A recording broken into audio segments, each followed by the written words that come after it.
Hello दोस्तों, स्वागत है आपका संकल्प स्पीसेस में। ये देखते हैं एनसीईआरटी क्लास 8 का 6 नंबर चैप्टर है। जल्दी क्लास 8 भी ख़त्म होने वाला है। मॉडर्न हिस्ट्री का वो डिस्कस कर रहे हैं। इसमें देखे थे क्लास 8 के 5 नंबर चैप्टर में देखे थे। कहाँ तक देखे थे? 1857 के रिवॉल्ट देखे थे क्लास 8 के 5 नंबर चैप्टर में। 6 नंबर चैप्टर देखते हैं, देसी जनता को सभ्य बनाना और राष्ट्र को शिक्षित करना। ये टॉपिक है। अंग्रेजों ने सोचा था कि हम जो भारत की जनता है बहुत असभ्य समाज है, उसको सभ्य बनाना हमारा दायित्व है। उसी समय विलियम जेम्स जो फारसी ये सीख रहे, अपने दोस्त से फारसी सीख रहे, ये भाषाविद थे। भाषाविद इसको कहा जाता है जो बहुत सारी भाषाओं के जानकार रहे या विद्यार्थी रहे। तो यहाँ टॉपिक देखते हैं।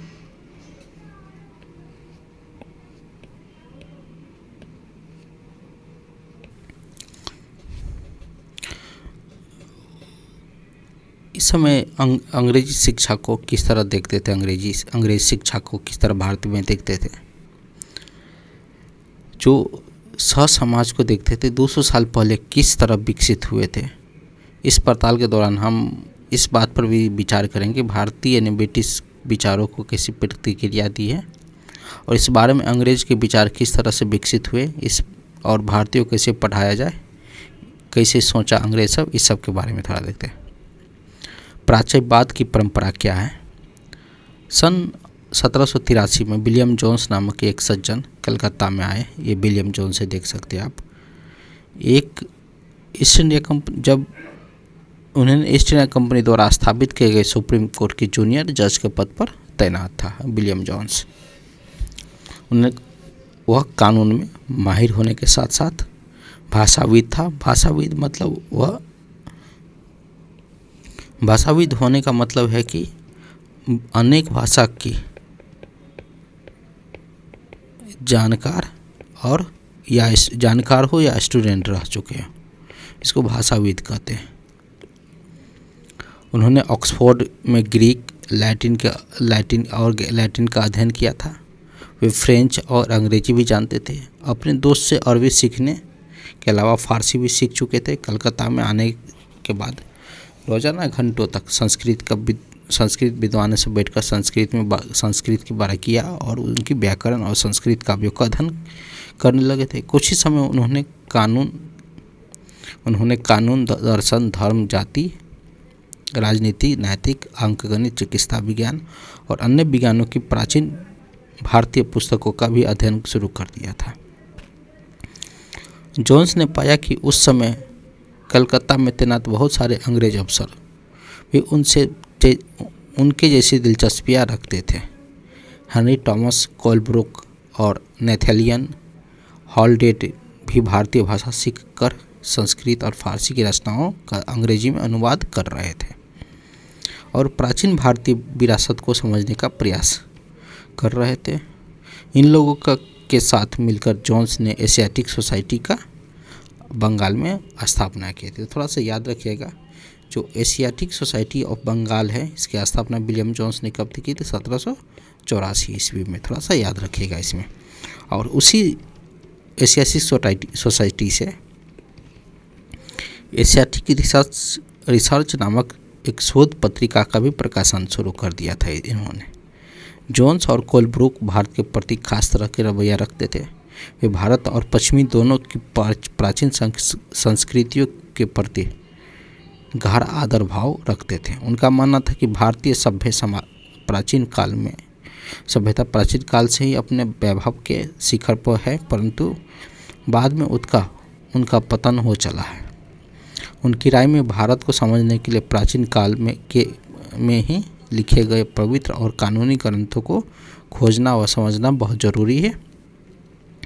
उनका मानना था कि हिंदुओं और मुसलमानों के असली विचारों व कानून को उन्हीं रचनाओं के जरिए समझा जा सकता और इन रचनाओं को पुनः अध्ययन से ही भारत के भावी विकास का आधार पैदा हो सकता है। विलियम जोन्स और कोलब्रुक दोनों प्राचीन ग्रंथों को ढूंढने और व्याख्या करने और अनुवाद करने की से ज़्यादा लोगों तक अपने निजी नतीजे पहुंचाने में जुट गए थे। उन्हें विश्वास था कि यह परियोजना न केवल अंग्रेजों को भारतीय संस्कृति को सिखाने में मदद देगा, बल्कि भारतीयों को भी अपनी विरासत को दोबारा अपनाने और अतीत के लुप्त वैभव को समझने में मदद देगी। इस प्रक्रिया में अंग्रेज भारतीय संस्कृति के अभिभावक और मालिक दोनों की भूमिका निभा रहे थे। इन प्रयासों और विचारों से प्रभावित होकर कंपनी के बहुत सारे अधिकारियों ने दलील दी कि अंग्रेजों को पश्चिमी ज्ञान के बजाय भारतीय ज्ञान को ही प्रोत्साहन देना चाहिए था। वे चाहते थे कि प्राचीन भारतीय ग्रंथों के अध्ययन को प्रोत्साहित करना और संस्कृत व फारसी साहित्य व काव्य पढ़ाने के संस्थान की स्थापना की जाए। इन अधिकारियों का ये भी मानना था कि हिंदू और मुसलमानों को वही पढ़ाया जाना चाहिए जिससे पहले से परिचित है और जिसे वे आदर और महत्व देते हैं। उन्होंने अनजान विषय की शिक्षा न दी जाए और इन अफसरों के राय में केवल तभी अंग्रेज देसी जनता को दिल जीत सकते हैं। वे केवल तभी अजनबी शासक अपनी प्रजा के आदर की उम्मीद कर सकते हैं। इस बात को ध्यान में रखते हुए 1781 में अरबी, फारसी, इस्लामिक कानून के अध्ययन को बढ़ावा देने के लिए कलकत्ता में मदरसा खोला गया और 1791 में बनारस हिंदू कॉलेज की स्थापना की गई ताकि वहाँ प्राचीन संस्कृत ग्रंथ की शिक्षा दी जा सके। देश का शासन चलाने में मदद मिले, परंतु कंपनी के सभी अफसर इन विचारों से सहमत नहीं थे। उन्होंने बहुत सारे प्राच्यवादियों को कटु आलोचना भी किए थे। अब यहाँ थोड़ा सा इस चित्र में देखते हैं। वारेन हेस्टिंग का ये स्मारक है।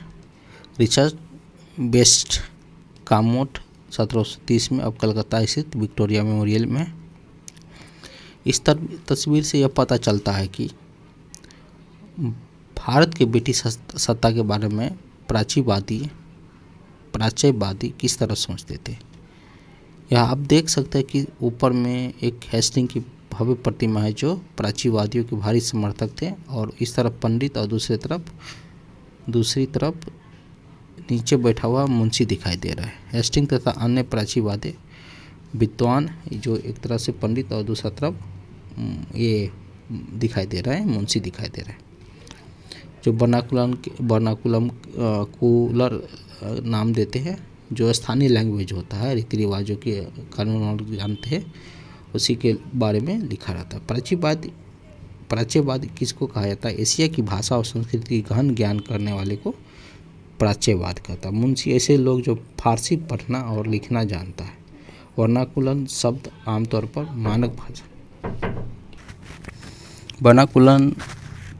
यह शब्द आमतौर पर मानक भाषा से अलग किसी स्थानीय भाषा या बोली के लिए इस्तेमाल किया जाता है।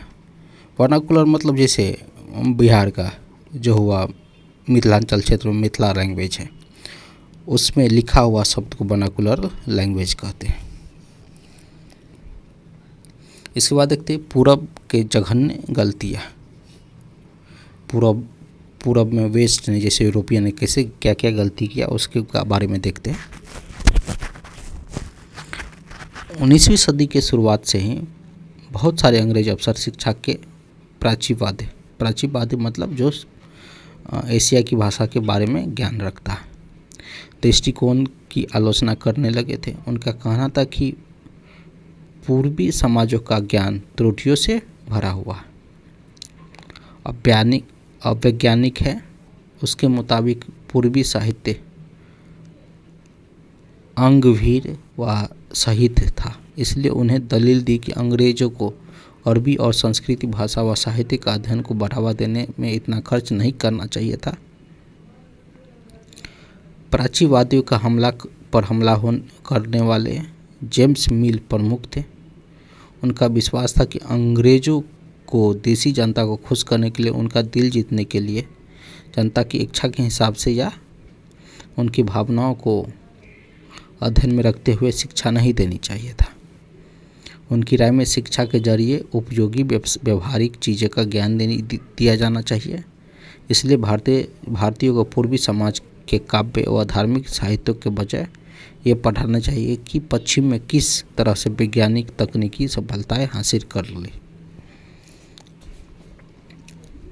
1830 के दशक तक प्राचीवादियों का विरोध और तीखा हो गया था। थॉमस, बेबिंगटन और मैकॉले इनका आलोचक में से सबसे मुखर और प्रभावशाली विचारक थे। अभी भी भारतीय समाज में जो भी शिक्षा प्रणाली चल रहा है वो मैकॉले के ही देन था।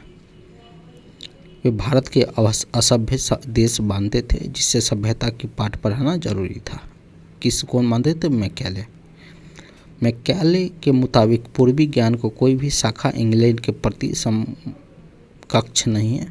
मैकॉले का कहना कि एक अच्छे रुपये का पुस्तकालय का केवल एक खाना ही भारत और अरब के समूचे देश के साहित्य के बराबर है। उनका तर्क था कि भारत में ब्रिटिश सरकार को प्राचीवादी ज्ञान पर सरकारी पैसे बर्बाद नहीं करना चाहिए था, क्योंकि इससे कोई फायदा होने वाला नहीं है। घन ऊर्जा और आवेशपूर्वक मैकॉले ने अंग्रेजी भाषा सिखाने की जरूरत पर जोर दिया और उनका मानना था कि अंग्रेजी के ज्ञान से भारतीय को दुनिया की सर्वश्रेष्ठ साहित्य कृतियों को पढ़ने का मौका मिलेगा। यहाँ के लोग पश्चिमी विज्ञान और दर्शन के क्षेत्र में वे विकास से अवगत पाएंगे। इस प्रकार उनका कहना था कि अंग्रेजी पढ़ाना लोगों के सभ्य बनाने और उसकी रुचि और मूल्य और संस्कृति बदलने का रास्ता हो सकता है। मैकॉले ने मिन्ट्स के आधार पर 1835 में अंग्रेजी शिक्षा के अधिनियम पारित किया गया और यह फैसला भी लिया गया कि अंग्रेजी को उच्च शिक्षा के माध्यम बनाया जाए। कलकत्ता मदरसे तथा बनारस संस्कृत कॉलेज जैसे प्राचीवादी संस्थानों को प्रोत्साहन न दिया जाए और इन संस्थानों को अपने आप संरक्षण का शिकार होते जा रहे हैं। अंधकार के मंदिरों और की संज्ञा दी गई है। अब स्कूल के लिए भी अंग्रेजी पाठ्यक्रम की पुस्तकें छपने लगी है। व्यवसाय के लिए शिक्षा का क्या महत्व है, इसके बारे में देखते हैं। 1854 में ईस्ट इंडिया कंपनी ने लंदन स्थित कोर्ट ऑफ डायरेक्टर ने भारतीय गवर्नर जनरल की शिक्षा के विषय में एक नोट भेजा था, जो कंपनी के नियंत्रक मंडल के अध्यक्ष चार्ल्स वुड के नाम से जारी किए गए थे। इस संदेश में वुड का नीति पत्र, जिसको वुड डिस्पैच के नाम से भी जाना जाता है, वुड डिस्पैच को याद रखिएगा, इसको कहा जाता है मैग्ना कार्टा भी कहा जाता है। एजुकेशन के क्षेत्र में मैग्ना कार्टा भी कहा जाता है। 1854 में आया था। दस्तावेजों में भारत में लागू की जाने वाली शिक्षा नीति का रूपरेखा स्पष्ट करते हुए एक बार दोहराया गया और प्राचीवाद के अन्य स्थान पर यूरोपीय शिक्षा को अपनाने के कितना व्यवहारिक लाभ प्राप्त होंगे। इन दस्तावेज में यूरोपीय शिक्षा का एक व्यवहारिक लाभ आर्थिक क्षेत्र में बताया गया और उसके मुताबिक यूरोपीय शिक्षा के माध्यम से भारतीय व्यवहार और वाणिज्य विस्तार होने वाले लाभों को समझने और देश के संसाधनों का विकास का महत्व समझाने में मदद मिलेगी। साफ साफ यहाँ मांगना था कि सबको मानना था कि यूरोपीय शिक्षा बहुत बेस्ट है, उससे आर्थिक व्यवहारिक लाभ मिलेगा। यदि उन्हें यूरोपीय जीवन शैली में अवगत कराया जाए तो उनकी रुचि और आकांक्षाओं में भी बदलाव आएंगे। ब्रिटिश वस्तुओं की मांग पैदा हो जाएगी। यही सबसे बड़ी बात ये थी कि जब यूरोपीय शिक्षा देंगे तो ब्रिटिश वस्तुओं की मांग बढ़ जाएगा, क्योंकि ब्रिटिश का इकोनॉमी डेवलपमेंट होने लगेगा, क्योंकि तब यहाँ के लोग यूरोप में बनी चीज़ों को अपनाना और ख़रीदना शुरू करेंगे। बोर्ड के नीति पत्र में यह तर्क भी दिया गया था कि यूरोपीय शिक्षा से भारतीय नैतिक चरित्र का उत्थान होगा। इससे वे ज़्यादा सत्यवादी और ईमानदार बन जाएंगे। फलस्वरूप अपनी कंपनी के पास भरोसेमंद कर्मचारी की कमी नहीं रहेगी। ये सब फॉल्स ये था। दस्तावेजों के मुताबिक पूर्व का साहित्य न केवल भयानक त्रुटियों से भरा पड़ा था, बल्कि यह लोगों में न तो काम के प्रति दायित्व और समर्पण का भाव पैदा कर सकता है और न ही शासन के लिए आवश्यक निपुणता पैदा कर सकता है। 1854 के नीति पत्र में जो वुड डिस्पैच आया था, अंग्रेज ने कई अहम कदम उठाए, सरकारी शिक्षा के विभाग के गठन किया और ताकि शिक्षा संबंधी सभी फैसलों पर सरकार का नियंत्रण स्थापित किया जाए। विश्वविद्यालय शिक्षा की व्यवस्था विकसित करने के लिए भी कदम उठाए गए। 1857 में जब मेरठ और दिल्ली के सिपाही विद्रोह कर रहे थे, उसी समय कलकत्ता, मद्रास, बम्बे विश्वविद्यालय की स्थापना की जा रही थी। स्कूली शिक्षा प्रणाली में परिवर्तन के प्रयास भी किए गए थे। ये देख सकते हैं 19वीं सदी के बॉम्बे विश्वविद्यालय ऐसे थे। यूरोपीय ज्ञान के पक्ष का तर्क के बारे में देखते हैं। 1854 में जब वुड डिस्पैच आया था तब प्रायशीवादी ज्ञान का विरोध करने वाले निर्याक विजय का संकेत था। हमें जोर देकर यह बात कहनी चाहिए थी कि भारत में हम जिस शिक्षा पर प्रसार करना चाहते थे, उस शिक्षा का लक्ष्य यूरोपीय सर्वश्रेष्ठ कलाओं और सेवाओं के दर्शन और साहित्य यानी यूरोपीय ज्ञान का प्रसार करना है। उसमें नैतिक शिक्षा की मांग होने लगी थी। 19वीं सदी में भारत सक्रिय ईसाई प्रचारकों का व्यवहारिक शिक्षा के पक्ष में दिए जा रहे थे। तर्कों का घोर विरोध किया गया। प्रचारकों का मानना था कि शिक्षा का उद्देश्य लोगों के नैतिक चरित्र में सुधार लाना और नैतिक उत्थान केवल ईसाई शिक्षा के जरिए ही संभव है। 1813 में ईस्ट इंडिया कंपनी के प्रचारक गतिविधियों के विरुद्ध थी। कंपनी को भय था कि प्रचारकों की गतिविधियों की वजह से स्थानीय जनता के बीच असंतोष पैदा होगा और लोग भारत में अंग्रेजों की उपस्थिति को शक की नज़र से देखने लगेंगे। ब्रिटिश नियंत्रण वाले भू क्षेत्रों में अपनी संस्थाएं खोल पाने की वजह से प्रचारकों के अंततः श्रीरामपुर में अपना मिशन खोला।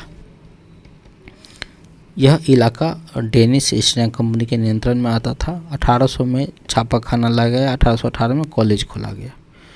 19वीं सदी के दौरान पूरे भारत में प्रचारक स्कूल खोले गए, परंतु 1857 में के बाद भारतीय ब्रिटिश सरकार प्रचारक शिक्षा को प्रत्यक्ष सहायता देने में आनाकानी करने लगी और सरकार को लगता था कि स्थानीय रीति रिवाजों, व्यवहारों और मूल्य मान्यताओं और धार्मिक विचारों से किसी तरह की छेड़छाड़ देसी लोगों से भड़काना है। एक कलकत्ता के हुगली नदी पर श्रीरामपुर का कॉलेज है, देख सकते हैं। ये ग्रामीण पाठशाला है। इस तरह से गुरुजी जमीन पर बैठकर पढ़ाते थे। अब देखते हैं कि वहाँ पर स्थानीय पाठशालाओं के साथ क्या हुआ था जब अंग्रेजी शिक्षा आने लगा था। तो उसमें आपको कुछ अंदाज हुआ होगा कि अंग्रेजों से पहले यहाँ बच्चे किस तरह पढ़ाया जाता था। क्या आपने कभी सोचा था कि स्कूल समय बच्चे स्कूल जाते थे या नहीं? अगर स्कूल थे तो ब्रिटिश शासन किस तरह उनका क्या हुआ? इस तरह विलियम एडम की एक रिपोर्ट आया था। 1830 के दशक में स्कॉटलैंड से आए एक ईसाई प्रचारक विलियम एडम ने बंगाल और बिहार के जिले के दौरा किया था। विलियम एडम की रिपोर्ट देखते हैं। 1830 के दशक स्कॉटलैंड से आए एक ईसाई प्रचारक विलियम एडम ने बंगाल और बिहार जिले की दौरा किया। कंपनी ने उन्हें देसी स्कूलों में शिक्षा की प्रगति पर रिपोर्ट तैयार करने की जिम्मा सौंपा था। एडम ने जो रिपोर्ट तैयार किया था वह दिलचस्प था। एडम ने पाया कि बंगाल और बिहार में 1 लाख से ज़्यादा पाठशाला है। ये बहुत छोटे छोटे केंद्र हैं जिनमें आमतौर पर 20 से ज़्यादा विद्यार्थी नहीं होते थे। फिर भी इन पाठशालाओं में पढ़ने वाले बच्चे की कुल संख्या काफ़ी बड़ी यानी 20 लाख से ज़्यादा थी। ये पाठशालाएं संपन्न लोग या स्थानीय समुदाय द्वारा चलाई जा रही थी। कई पाठशालाएं स्वयं गुरु द्वारा भी प्रारंभ की गई थी। शिक्षा का तरीका काफ़ी लचीला था। आज आप जिन चीज़ों को स्कूल से उम्मीद करते हैं उनमें से कुछ चीज़ उस समय की पाठशालाओं में मौजूद थी। बच्चों की फीस निश्चित नहीं थी। छपी हुई किताबें नहीं होती थी। पाठशाला की इमारत अलग से नहीं बनाई जाती थी। बेंच और कुर्सियाँ नहीं होती थी। ब्लैक बोर्ड नहीं होते थे। अलग से कक्षाएं लेने और बच्चों की हाजिरी लेने का कोई इंतजाम नहीं होता था। सालाना इम्तिहान और नियमित समय सारणी की जैसी कोई व्यवस्था नहीं थी। कुछ पाठशालाएं वर्ग प्रभाव के में ही चलती थी, तो कई गांव की किसी दुकान या मंदिर के कोने पर या गुरु के घर के पर ही बच्चों को पढ़ाया जाता था। बच्चों की फीस उनके माँ बाप की आमदनी से तय होती थी। अमीरों से ज़्यादा और गरीबों से कम फीस देनी पड़ती थी। शिक्षा मौखिक होती थी और क्या पढ़ना है यह विद्यार्थी की ज़रूरतों को देखते हुए गुरु ही तय करते थे। विद्यार्थी को अलग से कक्षाओं में नहीं बैठाया जाता था। सभी एक जगह और एक साथ बैठकर अलग अलग स्तर के विद्यार्थी एक साथ गुरु से अलग से बात कर लेते थे। एडम ने पाया कि यहाँ लचीला प्रणाली स्थानीय आवश्यकताओं के लिए काफ़ी अनुकूल है। उदाहरण के लिए फसलों की कटाई के समय कक्षाएं बंद हो जाती थी, क्योंकि उस समय गांव के बच्चे प्रायः खेत में काम करने के लिए चले जाते थे। कटाई और अनाज निकलने के बाद पाठशाला दोबारा शुरू हो जाती थी। इसका परिणाम यह था कि साधारण काश्तकारों के बच्चे पढ़ाई कर सकते थे। नई दिनाचार्य में के नियम देखते हैं। उस समय के 19वीं सदी के मध्य तक कंपनी का ध्यान मुख्य रूप से उच्च शिक्षा पर था, इसलिए कंपनी ने स्थानीय पाठशालाओं के कामकाज को भी ज़्यादा दखल नहीं दिया था। 1854 में जब देशी शिक्षा व्यवस्था को सुधार लाने का फैसला लिया गया था, जिसमें वोट डिस्पैच आया था, कंपनी माना था कि इसके लिए मौजूदा व्यवस्था के भीतर ही बदलाव किए जा सकते हैं। कंपनी कई नई दिनाचार्य और नई नियमों और नई निरीक्षण के जरिए पाठशाला और व्यवस्थित करना चाहती थी। इसके लिए क्या किया जा सकता था, कंपनी ने क्या कदम उठाए? उसके सबसे पहले कंपनी बहुत सारे पंडितों और सरकारी नौकर पर रख लिया। इसमें से प्रत्येक पंडित 4 से 5 स्कूल देखरेख का जिम्मा सौंपा जाता था। पंडितों का काम पाठशालाओं का दौरा करना, वहाँ के अध्ययन की स्थिति में सुधार लाना। प्रत्येक गुरु को निर्देश दिया गया था वे समय पर अपने स्कूल के बारे में रिपोर्ट भेजें और कक्षा नियमित समय सारणी के अनुसार पढ़ाए। अब अध्ययन पाठ्य पुस्तकों पर आधारित होगा। विद्यार्थी की प्रगति के मापने के लिए वार्षिक परीक्षाओं की रूपरेखा तैयार की जाने लगी थी। विद्यार्थी से कहा गया था कि नियमित रूप से शुल्क दे, नियमित रूप से कक्षा आए, तय सीट पर बैठे और अनुशासन के नियमों का पालन करें। नए नियम पर चलने वाले पाठशालाओं को सरकारी अनुदान मिलने लगे थे। जो पाठशालाएं नई व्यवस्था के भीतर काम करने के तैयार नहीं थे, उन्हें कोई सरकारी सहायता नहीं दी जाती थी। जिन गुरुओं ने सरकारी निर्देशों का पालन करने के बजाय अपनी स्वतंत्रता बनाए रखी, वे सरकारी सहायता प्राप्त और नियमों से चलने वाली पाठशालाओं के सामने कमजोर पड़ने लगे थे। इन नई नियमों दिनाचार्य का एक और भी नतीजा हुआ था। पहले वाली व्यवस्था में गरीब किसान के बच्चों भी पाठशाला में जा सकते थे, क्योंकि शालाओं के समय सारणी काफ़ी लचीला होती थी। पाठशालाओं का समय सारणी काफ़ी लचीला होती थी। नई व्यवस्था के अनुशासन की मांग थी कि बच्चों नियमित रूप से स्कूल आए। अब कटाई के मौसम में भी बच्चों स्कूल आना जरूरी था, जबकि उस समय गरीब बच्चों खेत के काम करने के जाया करते थे। अगर कोई बच्चा स्कूल नहीं आ पाता था तो उसे अनुशासनहीनता माना जाता था, यानी बच्चा पढ़ना लिखना नहीं चाहता था। राष्ट्रीय शिक्षा की कार्यसूची देखते हैं। केवल अंग्रेज अफसर ही भारत में शिक्षा के बारे में नहीं सोच रहे थे। 19वीं सदी के शुरुआत में भारत के विभिन्न भागों में बहुत सारे विचारक शिक्षा की व्यवस्था पर प्रसार की जरूरत पर जोर देने लगे थे। यूरोप में आ रहे बदलावों से प्रभाव हुए कि भारतीय को मानना था कि पश्चिमी शिक्षा भारत का आधुनिकीकरण कर सकती है।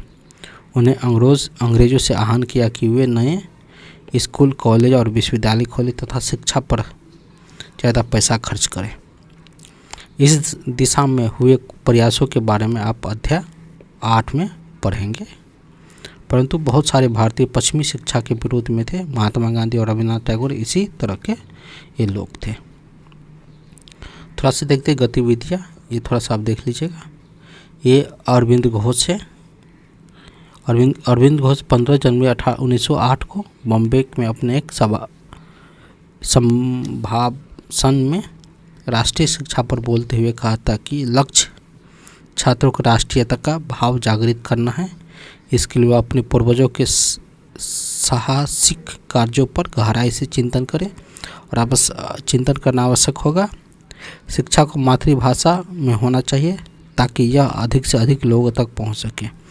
अरविंद ने इस बात पर बल दिया कि यद्यपि छात्रों को अपने स्कूल के साथ जुड़े रहना चाहिए और फिर भी उनके आधुनिक वैज्ञानिक आविष्कारों तथा लोकप्रिय शासन व्यवस्था के संदर्भ में पश्चिमी देशों के अनुभव पर भरपूर लाभ उठाना चाहिए।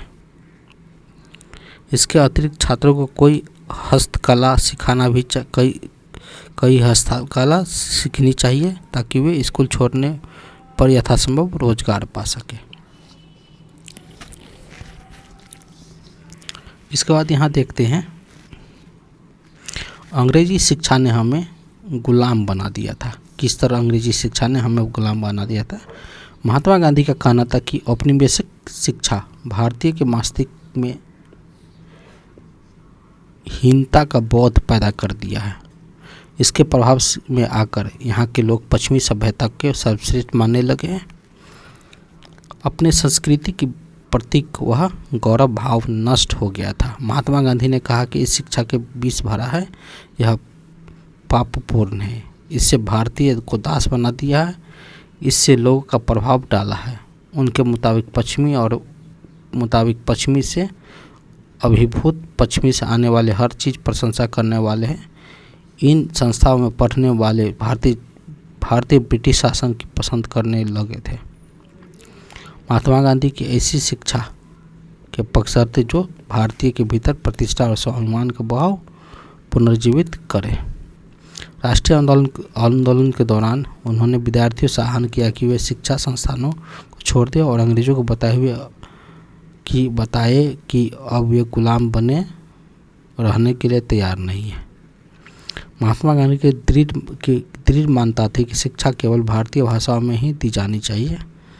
उनके मुताबिक अंग्रेजी में दी जा रही शिक्षा भारतीयों को अपाहिज बना देती है। उसने उन्हें सामाजिक परिवेश से काट दिया और उन्हें अपनी ही भूमि पर अजनबी बना दिया। उनकी राय में विदेशी भाषा बोलने वाले, अपनी संस्कृति से घृणा करने वाले अंग्रेजी शिक्षक भारतीय अपना जनता से जुड़ने और तौर तरीका भूल चुके थे। महात्मा गांधी का कहना था कि पश्चिमी शिक्षा मौखिक ज्ञान के बजाय केवल पढ़ने लिखने पर केंद्रित है। इस पाठ्यपुस्तकों पर जोर दिया जाता है कि लेकिन जब जीवन अनुभव और व्यावहारिक ज्ञान की अपेक्षा की जाती है तो गांधी जी का तर्क था कि शिक्षा से व्यक्ति का दिमाग और आत्म विकास होना चाहिए। उनकी राय में केवल साक्षरता यानी पढ़े और लिखने की क्षमता पा लेना ही शिक्षा नहीं है। इसके लिए तो लोगों को हाथ से काम करना पड़ता और हुनर सीखने पड़ते, यह जानना पड़ता है कि विभिन्न चीज़ों का किस तरह से काम करती है। उसके मस्तिष्क और समझने की क्षमता दोनों विकास हो गए। ये महात्मा गांधी और कस्तूरबा गांधी शांति निकेतन में रविन्द्रनाथ टैगोर और लड़कियों की एक टोली में बैठे 1940 के फोटो है। साक्षरता ही शिक्षा नहीं। महात्मा गांधी ने लिखा था कि शिक्षा से मेरा मतलब यह बात है कि बालक और मनुष्य देह, मस्तिष्क और भावना से श्रेष्ठ तत्वों के सामने लाया जाए। साक्षरता न तो शिक्षा का अंत है न ही उसका शुरुआत है। यह केवल एक साधना और जिसके जरिए पुरुष और महिलाओं को शिक्षा दी जा सकती है। साक्षरता अपने आप में शिक्षा नहीं होती है। लिहाजा मैं बच्चों से शिक्षित करते हुए सबसे पहले उन्हें कोई उपयोगी हस्तकला सिखाऊंगा। उन्हें शुरू से ही कुछ रचने पैदा करने के लिए तैयार करूंगा। मेरा मानना है कि दिमाग और आत्मा सर्वोच्च विकास के एक तरह शिक्षा में ही संभव है। प्रत्येक हस्तकला आज की तरह केवल यांत्रिक ढंग से ही नहीं बल्कि वैज्ञानिक ढंग से ही पढ़ाया जाना चाहिए। यानी बच्चों को प्रत्येक प्रक्रिया के क्या और किस लिए पता होना चाहिए था। जैसे जैसे राष्ट्रीय भावना का प्रसार हुआ, कई दूसरे विचारक भी ऐसी राष्ट्रीय शिक्षा प्रणाली के बारे में सोचने लगा था और अंग्रेज द्वारा स्थापित कई व्यवस्था में अमूल्य तौर पर भिन्न था। टैगोर का शांति निकेतन के बारे में देखते हैं। टैगोर का शांति निकेतन के बारे में देखते हैं। इसकी स्थापना, यह संस्था 1901 में शुरू की गई थी। जब टैगोर बच्चे थे तो स्कूल जाने से बहुत चिढ़ते थे। वहाँ उनका दम घुटता था और स्कूल के माहौल दमनकारी लगता था। टैगोर को ऐसा लगता था कि मानो स्कूल कोई जेल है, क्योंकि वहाँ बच्चे मनचाहा कभी नहीं कर पाते थे। जब दूसरे बच्चों शिक्षक को सुन रहे थे तो टैगोर का दिमाग कहीं और भटक रहा था। कलकत्ता के अपने स्कूल जीवन के अनुभव में शिक्षा के बारे में टैगोर के विचार पर काफ़ी प्रभावित किया। जब वे बड़े हुए तो उन्हें ऐसा स्कूल खोलने के बारे में सोचा जहां बच्चे खुश रह सकते थे। देशी जनता के सभ्य बनाना, राष्ट्र को शिक्षित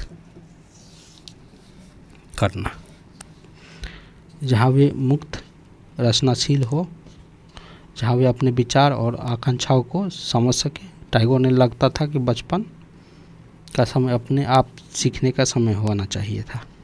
वह अंग्रेज द्वारा स्थापित कई शिक्षा व्यवस्था के कड़े और बंधनकारी अनुशासन से मुक्त होना चाहिए थे। शिक्षक कल्पनाशील हो, बच्चों को समझते हो और उनके अंतर उत्सुकता जानने की चाह विकसित करने में मदद दे। टैगोर के मुताबिक वर्तमान स्कूल के बच्चे रचनाशीलता चकित होने के उसके स्वाभाविक गुण मार देते हैं। टैगोर माना था कि सृजनात्मक शिक्षा केवल प्राकृतिक परिवेश में प्रोत्साहित किया जा सकता है। इसलिए उन्हें कलकत्ता में 100 किलोमीटर दूर ग्रामीण परिवेश में अपना स्कूल खोलने का फैसला लिया और जहाँ निर्मल शांति भरी दिखाई दी, जहाँ प्रकृति के साथ जीते हो बच्चे अपने स्वाभाविक सृजनात्मक मेघा को अपने विकसित कर सकते थे। बहुत सारे मामलों में टैगोर और महात्मा गांधी की शिक्षा के बारे में कामों पेश एक जैसी राय रखते हैं, लेकिन दोनों के बीच फर्क भी थे। गांधी जी पश्चिमी सभ्यता और मशीन प्रौद्योगिकी का उपासना के कट्टर आलोचक थे। टैगोर आधुनिक पश्चिमी सभ्यता और भारतीय परंपरा के श्रेष्ठ तत्वों का सम्मिश्रण चाहते थे। उन्होंने शांति निकेतन में कला, संगीत और नृत्य के साथ साथ विज्ञान और प्रौद्योगिकी की शिक्षा पर जोर दिया था। इस प्रकार बहुत सारे लोग इस बारे में सोचने लगे थे कि राष्ट्रीय शिक्षा प्रणाली की रूपरेखा क्या होनी चाहिए। अंग्रेज के द्वारा स्थापित की गई व्यवस्था में परिवर्तन चाहते थे। उनका मानना था कि इस व्यवस्था को इस तरह फैलाया जाए कि उससे ज़्यादा से ज़्यादा लोग पढ़ने का मौका मिले, और इसके विपरीत बहुत सारे लोग ऐसे भी थे जो वैकल्पिक व्यवस्था चाहते थे कि ताकि लोग को सच्चे अर्थों में राष्ट्रीय संस्कृति की शिक्षा दी जा सकती है। ये है कोयम्बटूर के एक प्रचारक स्कूल है। ये था दोस्तों चैप्टर नंबर 6। आप लोग चैनल के साथ बने रहिए।